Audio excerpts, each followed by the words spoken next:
vamos abrir a Bíblia, a palavra de Deus, na carta de Paulo aos Efésios, capítulo 4. Efésios, capítulo 4. Vamos hoje dar continuidade à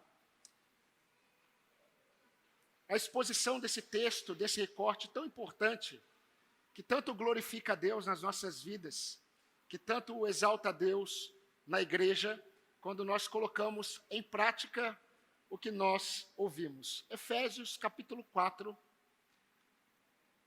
Nós vamos ler novamente de 1 a 6, como temos feito todos os domingos, pelo menos nesses últimos. E hoje vamos pensar no final do versículo 2 e final do versículo 3. E todo o versículo 3, na verdade. Efésios 4:1 diz assim: Por isso eu, o prisioneiro no Senhor, peço que vocês vivam de maneira digna da vocação a que foram chamados, com toda a humildade e mansidão, com longanimidade, suportando uns aos outros em amor, fazendo tudo para preservar a unidade do Espírito no vínculo da paz. Há somente um corpo e um só Espírito, como também é uma só esperança para a qual vocês foram chamados. Há um só Senhor, uma só fé, um só batismo, um só Deus e Pai de todos, o qual é sobre todos, age por meio de todos e está em todos. Se há um texto que eu creio que você já sabe de cor, é Efésios 4, de 1 a 6. Temos lido nos últimos domingos. Os irmãos sabem que, como pastor, eu tenho há 6 anos compartilhado com essa amada igreja que o nosso maior desafio como comunidade, o nosso maior desafio como igreja local, e eu arrisco a dizer que o nosso maior desafio como igreja no mundo não é a evangelização do mundo. O nosso maior desafio também não é a prática social. O nosso maior desafio não tem a ver com o que nós fazemos aos de fora. O nosso maior desafio é vivermos de acordo com a vontade de Deus, na perspectiva de Deus. Ou seja, isso começa no fazer o bem aos de dentro. Por isso, queridos, que a vida em comunidade, a vida da igreja, na perspectiva bíblica, tem a ver com o conhecimento que eu tenho de Deus e não com aquele conhecimento que me deixa em uma situação confortável como cristão. Muitos cristãos, eles estabelecem para si a vida cristã deles. E normalmente a vida cristã que é estabelecida por cada cristão, ela está dentro da zona de conforto, porque tem a ver com aquilo que ele estabeleceu que é agradável a Deus. Mas quando nós olhamos para as Escrituras, nós vamos perceber que ser crente em Jesus Cristo, fazer parte do corpo de Cristo, ser membro da igreja de Deus, tem tudo a ver com o sair da zona de conforto, com a renúncia do meu coração, para que eu possa viver para a glória de Deus, servindo aos meus irmãos. Lavar os pés uns dos outros não é uma cerimônia literal de lava-pés, como vemos muitas vezes nas agendas de igrejas. Lavar os pés dos outros, irmãos, também não se restringe em servir aos irmãos. Quando nós entendemos o que Deus ensina, tudo começa com as intenções do coração. Quando nós entendemos que o que Deus deseja, naquilo que nós vivemos como povo de Deus, começa naquilo que está no nosso coração diante de Deus, não diante de nós e das pessoas. Aquilo que está no nosso coração diante do Senhor. Lavar os pés uns dos outros deve revelar aquela atitude que crucifica o orgulho, que se chama humildade. Que palavra tão simples de se pronunciar, mas como é difícil de aplicar isso em nossas vidas, porque os nossos corações ainda estão muito familiarizados com o orgulho, que é a realidade do pecado ainda em nós. Antes de lavar os pés dos seus discípulos, João, o apóstolo do amor, ele registrou algo sobre Jesus. E foi no ambiente da ceia que isso aconteceu.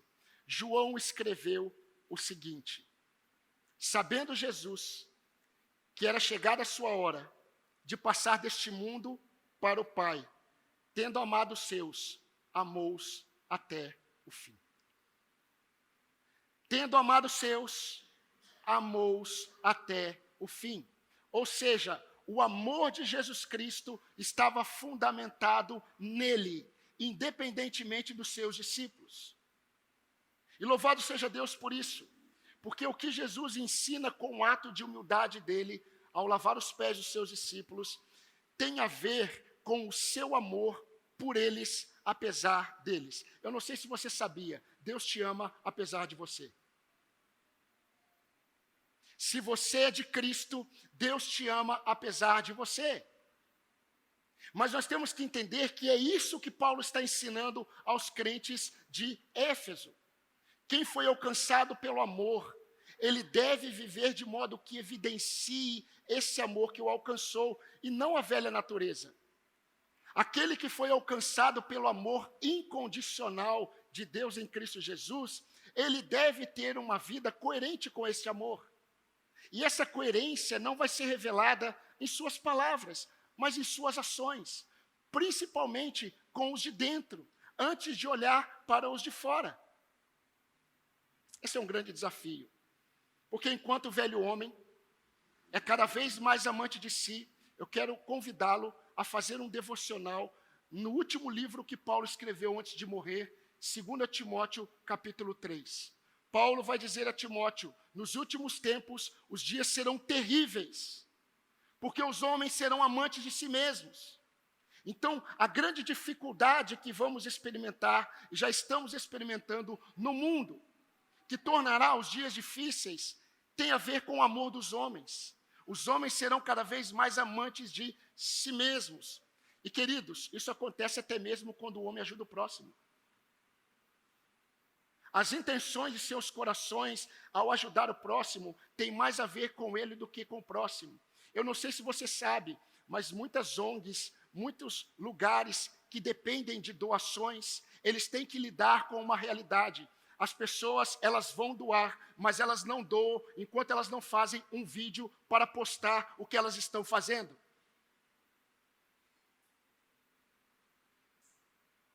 E é interessante porque o ambiente que tanto o orgulho quanto a humildade, eles se apresentam, é o ambiente dos nossos relacionamentos. Isso é muito interessante. O modo como nós reagimos, o modo como nós pensamos enquanto estamos ouvindo, o modo como falamos, revelam se o orgulho ainda está no trono do nosso coração. Meus irmãos, isso revela para nós a profundeza do amor de Deus.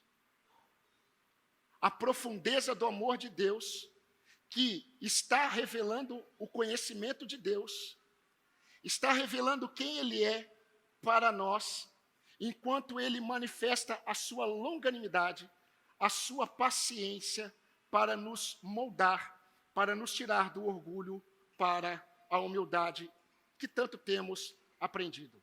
Então, queridos, para vivermos em coerência com este amor que nos resgatou, Paulo, ele está nos ensinando algo que ele ensinou não apenas à igreja de Éfeso, Paulo ensinou todas as igrejas.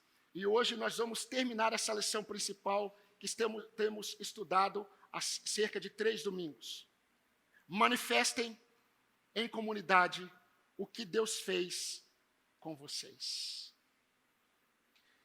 Paulo falou com toda humildade. Paulo falou com toda mansidão. Paulo falou com toda paciência, longanimidade. E agora Paulo ele vai dizer algo que só pode ser praticado quando nós praticamos a humildade, a longanimidade e a mansidão. Ele diz, suportando uns aos outros em amor. A parte 2 do versículo B. Muitos falam que o significado desse texto, suportar uns aos outros, tem a ver com colocar-se ao lado e dar suporte. Não é verdade? Mas eu não creio que Paulo estava pensando nisso. E eu vou explicar para os irmãos. Nós sabemos que na vida cristã, na palavra de Deus, desde Gênesis a Apocalipse, o povo de Deus sempre foi instruído a estar ao lado e dar suporte ao seu irmão. Israel aprendeu isso. A igreja aprendeu isso. Mas não aqui, neste momento em que Paulo está falando. Não significa que nós não podemos também dizer que suportar uns aos outros em amor tem a ver com colocar-se ao lado e suportar os irmãos em suas fraquezas. Mas o próprio contexto da epístola não permite pensarmos dessa forma. Eu quero explicar para os irmãos. Após falar no capítulo 2, após falar no capítulo 3, sobre a parede de separação que havia entre judeus e gentios, Paulo vai ensinar que em Cristo essa parede ela foi quebrada. E agora, desses dois povos, gentios e judeus, em Cristo, Deus vê um único povo. Então, queridos, suportar uns aos outros tem a ver com a tolerância paciente diante de uma ofensa do irmão. Porque, queridos, na igreja primitiva, o que mais, eu não tenho dúvida, os pastores, eles tiveram que lidar foram com os conflitos entre gentios e judeus. E detalhe, eles normalmente ficavam em grupos fechados. Suportar uns aos outros aqui tem a ver com estar firme, permanecer firme diante de uma ofensa sofrida por meio de um irmão. Literalmente a palavra no grego significa manter-se ereto, manter-se firme, não no sentido orgulhoso, mas não se abalar diante da injúria. Sabe por quê? Porque quando o cristão ele se abala diante da ofensa, ele vai querer tratar o irmão com ofensa. E Paulo ele está ensinando, meus irmãos, que literalmente nós somos chamados para viver de modo digno da vocação a qual nós somos chamados, suportando uns aos outros, permanecendo firmes, lutando para não darmos atenção às injúrias que nós sofremos, com o propósito principal, para não desprezarmos os outros. Você sabia que quando você sofre uma ofensa, você vai desprezar o seu ofensor?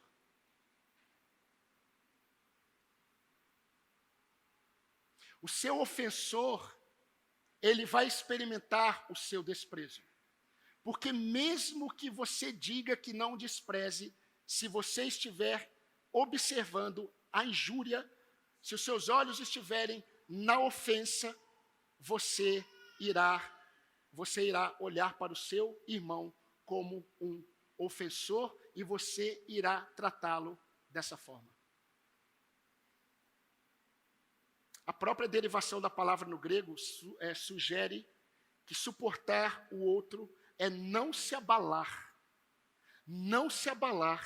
diante de qualquer injúria. E Paulo completa.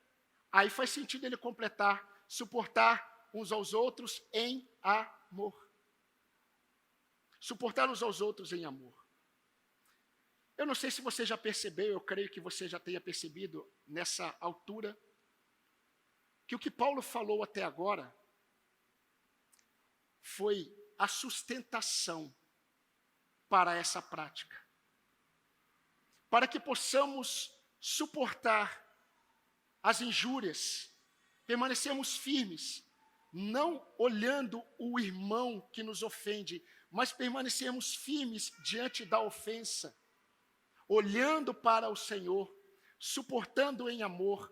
Isso só é possível se formos humildes, mansos, domínio próprio e pacientes.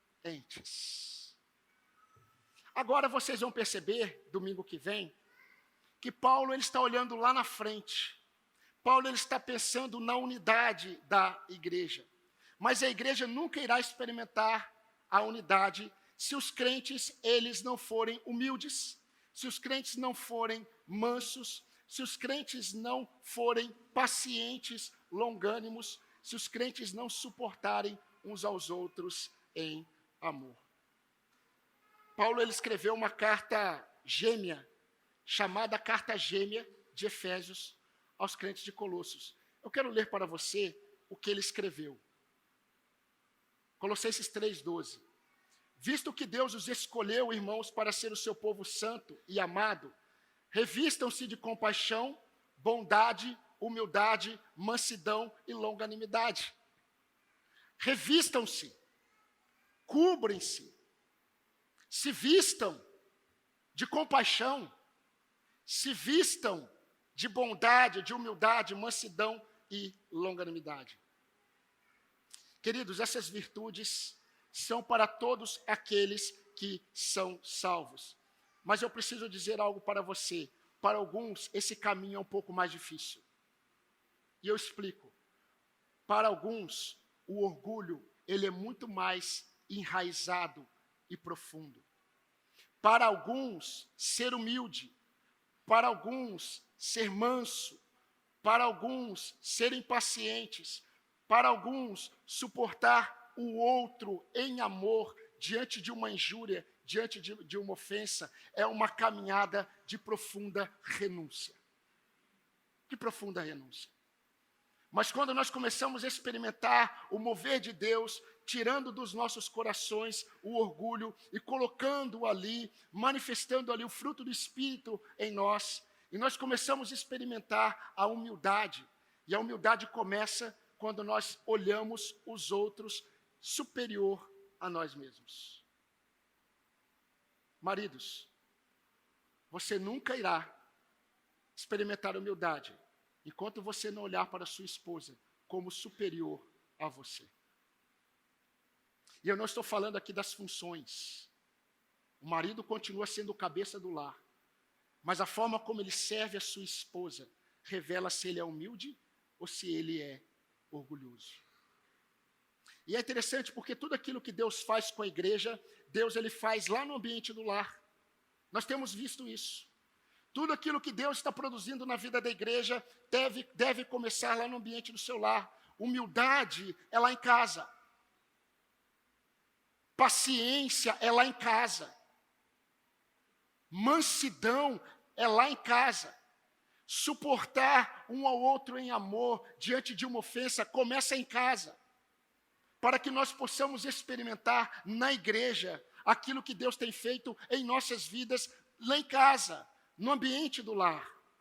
Os pais precisam ensinar isso aos filhos. Os filhos precisam ver isso nos pais. Jovens, vocês precisam ser humildes, vocês precisam ser mansos, vocês precisam ser longânimos, vocês precisam suportar as ofensas em amor lá na sua casa. Porque quando estivermos aqui, nós vamos olhar uns para com os outros da forma como nós devemos olhar. Sem isso, nós não vamos fazer aquilo que Paulo vai nos ensinar em breve. Mas deixa eu reforçar algo muito importante. Você acredita que alguém que não teme a Deus, ele consegue ser humilde? Você acha que alguém que não teme a Deus, ele consegue ser manso? Você acha que alguém que não teme a Deus, ele consegue ser longânimo? Alguém que não teme a Deus, ele consegue suportar o outro diante de uma injúria? Ele fica firme, não tratando segundo a injúria. Você acha que é possível? Eu afirmo para você que isso é impossível. E eu vou dizer por quê. Porque a humildade sem Deus, ela é essencialmente duvidosa. Sem Deus, não há humildade. Mansidão sem Deus é fraqueza. E é interessante, irmãos, porque suportar ao outro em amor, sem Deus, é fazer algo pelo outro sem visar a glória de Deus. Se o que eu faço pelo outro tem a ver comigo, não tem a ver com Deus, eu estou fazendo fundamentado no meu orgulho. Eu estou praticando humildade em meu orgulho, porque eu não estou focando a glória de Deus. E eu quero fazer rapidamente 3 observações já conhecidas, mas elas são muito pertinentes quando nós pensamos na questão prática. Primeira observação, você já conhece, não precisa nem anotar, se você quiser. A humildade, a mansidão, a longanimidade precisam urgentemente ocupar o trono em que o orgulho se assenta. Segunda observação, a humildade, mansidão e longanimidade são virtudes que vão capacitar você a suportar o outro em amor. Terceira observação e última, a humildade, a mansidão e longanimidade capacitarão você a preservar a obra de Deus na igreja. E essa é a próxima lição que nós vamos ver hoje. Mas entenda uma coisa, sem essas 3 virtudes, não é possível manter a unidade da igreja. Essa é a lição que Paulo vai trazer no versículo 3. Preservem o que Deus já fez. Até agora nós observamos a primeira lição que diz, manifestem em comunidade o que Deus fez com vocês. Vocês foram alcançados pelo amor, sejam coerentes quanto a isso. Agora Paulo diz, preservem o que Deus já fez. Na NVI está assim, façam todo o esforço para conservar a unidade do Espírito pelo vínculo da paz. A NVT, que é uma versão que eu tenho me inclinado bastante para ela, em muitos textos, diz, é a melhor tradução, façam todo o possível para se manterem unidos no Espírito, ligados no vínculo da paz. Façam todo o possível.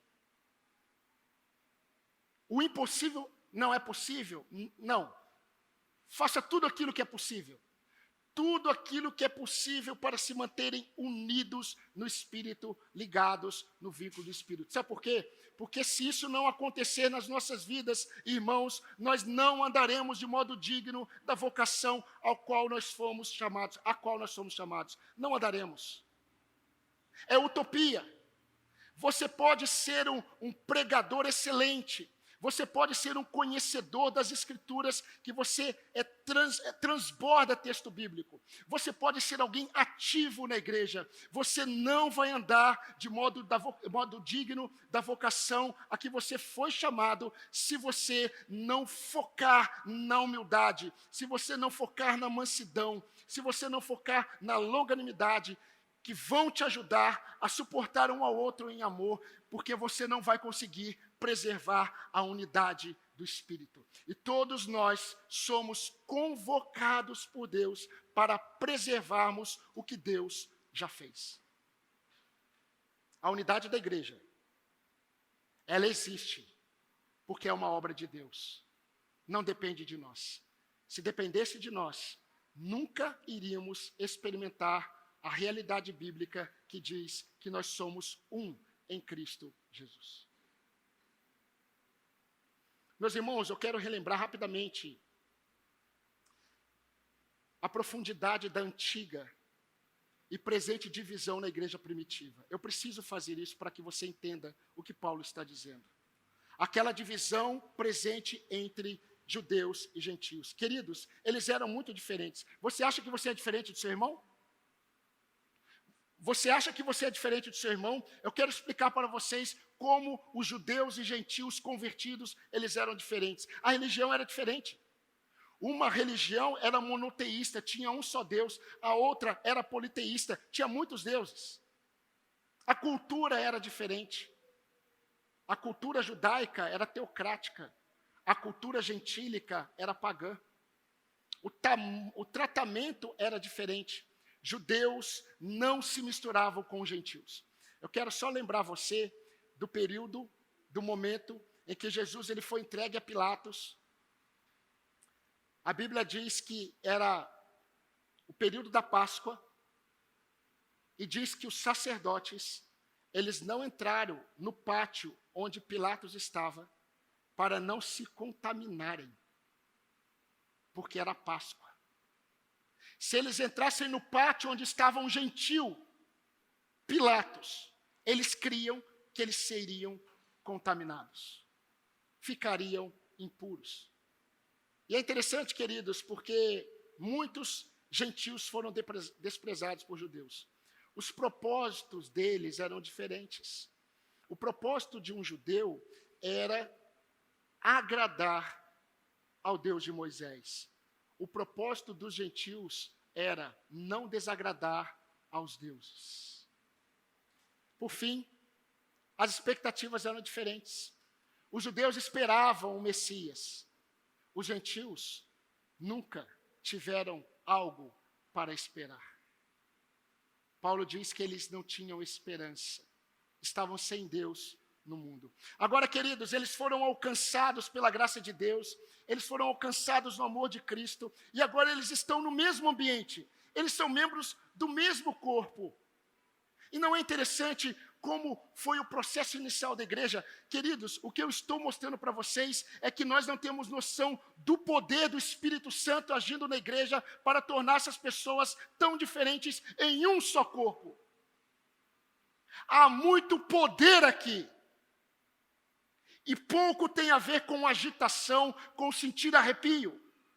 Há muito poder aqui para fazer com que pessoas diferentes, com histórias diferentes, experiências diferentes, gostos diferentes, perspectivas diferentes, amem estar juntos. É poder de Deus. Sem o Espírito é impossível.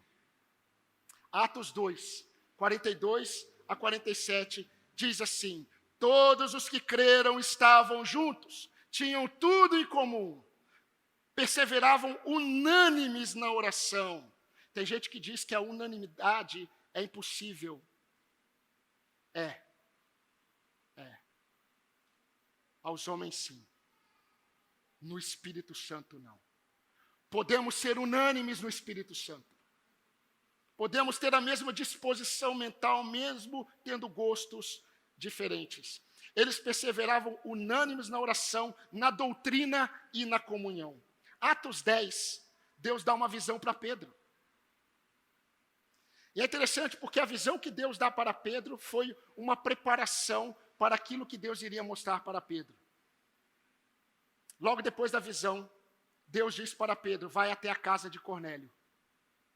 Pedro vai e ele vê a família de Cornélio inteira sendo salva, recebendo o Espírito Santo, a graça de Deus. Em Atos 15, eles estão no primeiro concílio da igreja que eu falei hoje de manhã. E sabe qual é o assunto? O que nós vamos fazer com os gentios, porque eles precisam guardar a lei de Moisés. O que nós vamos fazer? Deus faz desses dois um só povo. E agora, após escrever as virtudes daqueles que vivem de modo digno da vocação que foram chamados, Paulo expõe, e eu quero expor rapidamente, antes das aplicações, Paulo expõe 3 verdades, queridos, muito importantes, 3 verdades necessárias para que esta igreja, formada por ex-gentios e ex-judaizantes, eles vivessem para preservar a unidade que Deus fez. E a primeira verdade é: Deus convoca, é para nós. Deus convoca todos os crentes à responsabilidade de preservarem uma unidade que eles não criaram. Eles não criaram. Jesus, quando orou por nós, a oração mais bela que o homem pode ver, a oração da verdade encarnada, a oração do Filho de Deus, seria como Jesus entrando no seu quarto para falar com o Pai, mas abrindo todas as janelas, abrindo todas as portas e permitindo que seus discípulos se achegassem para vê-lo orar. Jesus, ele disse assim ao Pai: Pai Santo, guarda-os no teu nome, o nome que o Senhor me deu, para que eles sejam um, assim como nós somos um. Estes só podem ser um, porque eles estão guardados no nome que é sobre todo nome. Por isso que a unidade da igreja, ela está fundamentada no poder do nome de Cristo. E nós somos chamados para preservarmos o que Deus criou. Nós não criamos a unidade da igreja, nós preservamos a unidade da igreja. Então, a unidade da igreja é obra de Deus. Nessa criação da unidade, o homem, ele não pode atuar. E, meus irmãos, enquanto Deus nos deu a unidade, o próprio Deus nos fala que nós precisamos de esforço para preservarmos essa unidade. E isso é tarefa de todo salvo. Você é convertido? Você é convertido? Jesus Cristo é o seu Senhor e Salvador? Você faz parte do povo de Deus? Você congrega nessa comunidade? Você prestará conta se você está se esforçando para preservar a unidade do corpo de Cristo? Isso é sério, mas é uma bênção. Tudo que é sério, só é sério porque vem de Deus. E quando vem de Deus, é muito bom. É muito bom. Esforcem-se não para criar uma unidade, mas para preservá-la. Queridos, nós que fomos salvos, nós fomos capazes, nós somos capacitados, melhor, de nos esforçarmos para a unidade da igreja. Porque todos nós somos responsáveis aos olhos de Deus por essa unidade. E é interessante porque Deus vê o quanto nós estamos nos esforçando. Deus vê o quanto nós estamos nos esforçando para preservar a unidade. Eu cresci vendo e ouvindo alguns jargões. E um deles é: na igreja sempre poucos fazem e outros assistem. Não! Não podemos aceitar isso. E isso pouco tem a ver com a agenda da igreja. Isso tem a ver com renúncia. Pode ter irmão aqui que está servindo mais a outro irmão sem estar em alguma agenda da igreja do que muitos que estão envolvidos na agenda da igreja.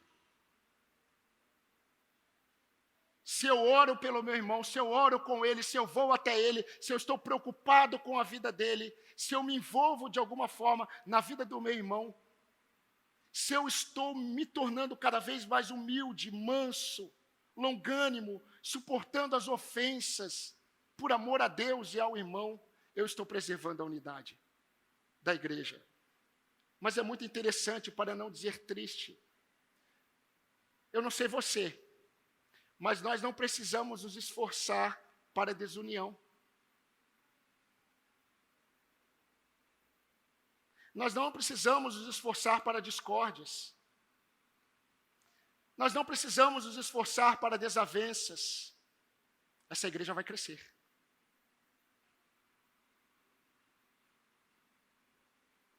Nós não precisamos nos esforçar para divisões. Mas para preservarmos a unidade que Deus nos deu, nós precisamos empenhar todo o esforço. Esforçai-vos. Empenhe toda a força para preservar a unidade. Porque naturalmente, nós caminhamos para o oposto. Eu gostaria de fazer algumas perguntas para você, meu amado irmão em Cristo Jesus. Essa palavra é para crentes. Quando Paulo escreveu essa epístola, Paulo não tinha em mente alguém não convertido. Paulo escreveu aos crentes de Éfeso. Está lá no primeiro capítulo. O quanto, queridos, nós temos nos esforçado para preservarmos essa unidade em nossa igreja. Será que temos aceitado com facilidade as discórdias? Será que a discórdia, ela entra em nossa casa como um convidado, alguém que faz parte da nossa vida? Ou nós rejeitamos qualquer tipo de discórdia? O quanto nossos ouvidos dão vazão àqueles que não edificam com as suas palavras? O quanto nós estamos entendendo a seriedade disso aos olhos de Jesus. E eu quero dizer isso para você. Se nós somos convocados pelo Espírito Santo para preservarmos a unidade da igreja que Ele criou com o seu sacrifício, imagine, meus irmãos, como Cristo vê aqueles que causam divisões.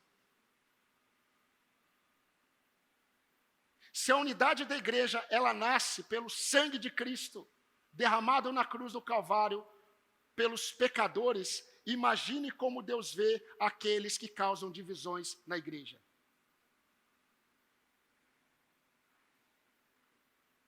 Todos somos responsáveis por preservar a unidade. Segunda verdade, o alvo de nosso esforço para preservarmos essa unidade que recebemos é o vínculo da paz. Eu quero explicar isso para os irmãos. Paulo diz, fazendo tudo para preservar a unidade do Espírito Santo no vínculo da paz. Queridos, a paz é um dos mais perfeitos frutos de nossa justificação. A paz é um dos mais perfeitos frutos de nossa justificação. Eu creio que você já sabe disso. A obra de Cristo foi trazer reconciliação entre o pecador e Deus. Paulo disse isso. Deus nos confiou o ministério da reconciliação, porque Deus estava em Cristo reconciliando consigo mesmo o homem em relação a Deus. Todos os crentes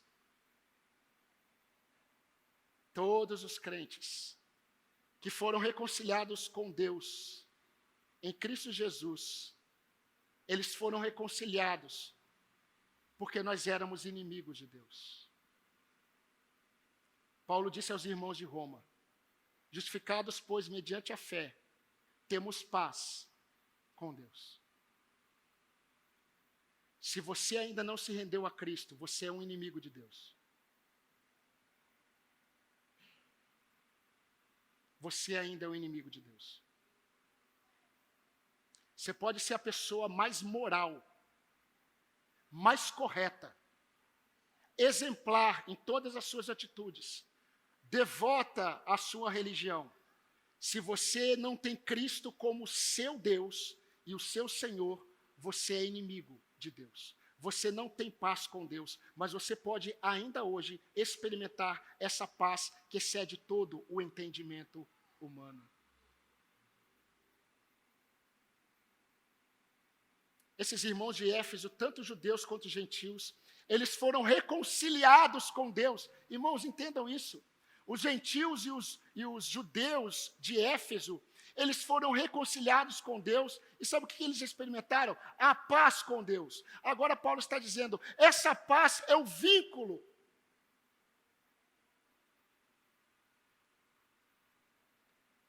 Façam todo esforço para preservar a unidade do Espírito pelo vínculo, ou no vínculo da paz. Essa paz deve ser o vínculo, deve ser a liga que mantém esses crentes unidos. Irmãos, dá quase vontade de dizer assim, diga para o seu irmão que está do seu lado. Mas, irmãos, nós fomos chamados à paz. Nós somos chamados para vivermos em paz uns com os outros. Nós só não experimentamos a paz de uns para com os outros por causa do orgulho, humildade, mansidão, longanimidade, suportando as injúrias, preservando com todo esforço, pelo vínculo da paz, a unidade que Deus criou. Em Cristo, irmãos, nós não deveríamos viver a tensão que existe entre dois países que estão em conflitos, que a qualquer momento um vai fazer algo para atingir o outro. Em Cristo, irmãos, nós não somos belicosos, pessoas prontas para o combate. Eu tenho aprendido isso. Em Cristo, irmãos, não deveríamos dar vazões a conflitos internos em relação ao outro. Pare de ficar criando no seu coração conflitos em relação ao outro. Isso não honra o seu Deus. Ele morreu pelo seu irmão. Ele morreu por você. Ele morreu para fazer desses dois povos tão diferentes um único povo. Mas se você alimenta no seu coração em oculto a desunião, na presença, você vai manifestar essa desunião. Em Cristo, irmãos, eu não devo achar que eu sou o padrão e todos devem ser como eu. Se não forem, não são dignos de mim. O esforço de cada crente deve ser uma paz. A paz é o vínculo que nos une. Eu já estou caminhando para o fim, mas aos Colossenses Paulo disse: permitam, irmãos, que a paz de Cristo seja o árbitro em vosso coração. Muitos crentes usam esse texto para falar no momento de tomada de decisão. Eu estou sentindo paz. Eu vou tomar uma decisão e eu estou sentindo paz, porque o texto fala que a paz de Cristo seja o árbitro no meu coração. Não, o contexto aqui é da igreja. A paz de Cristo defina o relacionamento de vocês. E o texto fala: pois, como membros do mesmo corpo, vocês são chamados a viver em paz e sejam sempre agradecidos. Colossenses 3:15. Se fosse 13, seria um texto apócrifo, né? Não existe. Mas fica ainda mais claro, meus irmãos, quando Paulo diz, muito mais claro: no que depender de vós, tenham paz com todos os homens. Abriu o leque. No que depender de vocês, tenham paz com todos os homens. E, meus irmãos, eu não estou falando, e nem Paulo, da falsa paz, que foge da responsabilidade, por exemplo, de exortar o meu irmão. Até porque, se eu vejo que o meu irmão está no erro e eu não exorto o meu irmão, eu não estou manifestando amor por ele. Não é essa falta paz. A paz, ela não é fuga de nossas responsabilidades fraternais. Mas responda essa pergunta, meu amado irmão em Cristo Jesus. Você tem lutado pela paz?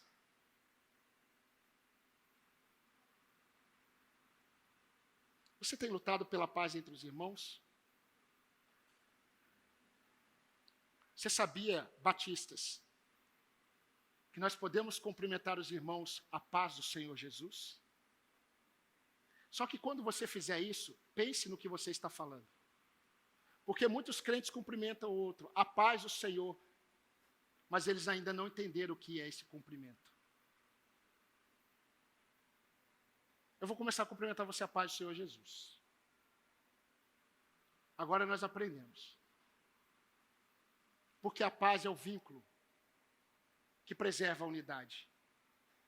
É o elo. Terceira e última verdade. A preservação da unidade da igreja se explica na nova natureza dos salvos. A natureza dos salvos, ela é comunitária. Mas nós não vamos ver hoje. Se Deus permitir, vamos ver no próximo domingo essa lição que vai do 4 ao 6. Amados irmãos,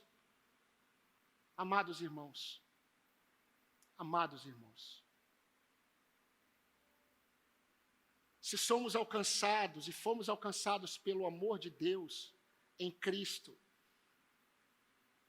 eu estou sendo muito sincero no que eu estou falando. Se nós somos alcançados pelo amor de Deus em Cristo Jesus, nós não podemos mais viver como se isso não fosse verdade nas nossas vidas. Se você continuar vivendo assim depois dessa pregação, é pôr sua conta em risco. Spurgeon disse: se você tem Deus como seu pai, não viva como se você fosse um órfão. E é interessante porque é o mesmo princípio para esse momento.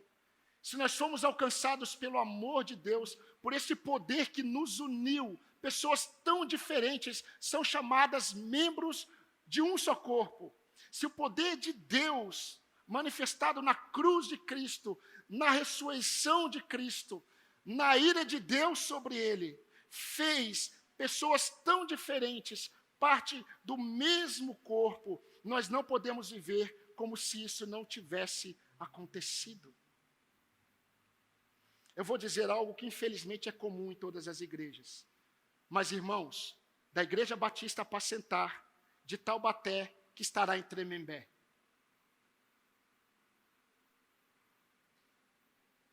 Nós não podemos mais viver como temos vivido. E eu quero explicar algumas coisas para os irmãos. Nós não podemos mais, irmãos, viver da seguinte forma. Nós acabamos de ouvir um sermão que nos diz que nós devemos confiar em Deus. E depois do amém, em nossas conversas, nós estamos manifestando a nossa desconfiança em Deus.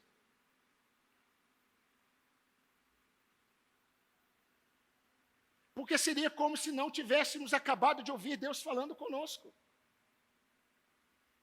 Nós acabamos de ouvir um sermão que nos chama a sermos humildes, mansos, longânimos, e após o amém, o marido, ele trata a esposa de forma oposta.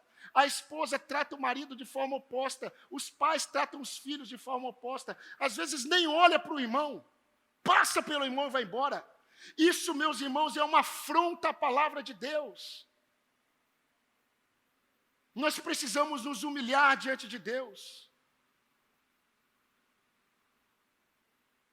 Eu não estou bravo, eu estou com muito zelo no meu coração com a noiva de Cristo. Sabe por quê, irmãos? Porque o sangue que foi derramado foi muito alto o preço, para que nós não lutemos pela unidade da igreja.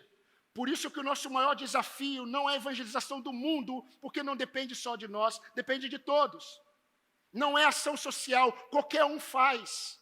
Não tem a ver com atividades que nós fazemos ou coisas boas que fazemos para de fora. Tem a ver com ser igreja de Cristo. Acabamos de dizer amém ao sermão que diz que devemos suportar uns aos outros em amor, e nós nos esquivamos daquele irmão, sabe por quê? Ele é insuportável. Suportem uns aos outros em amor.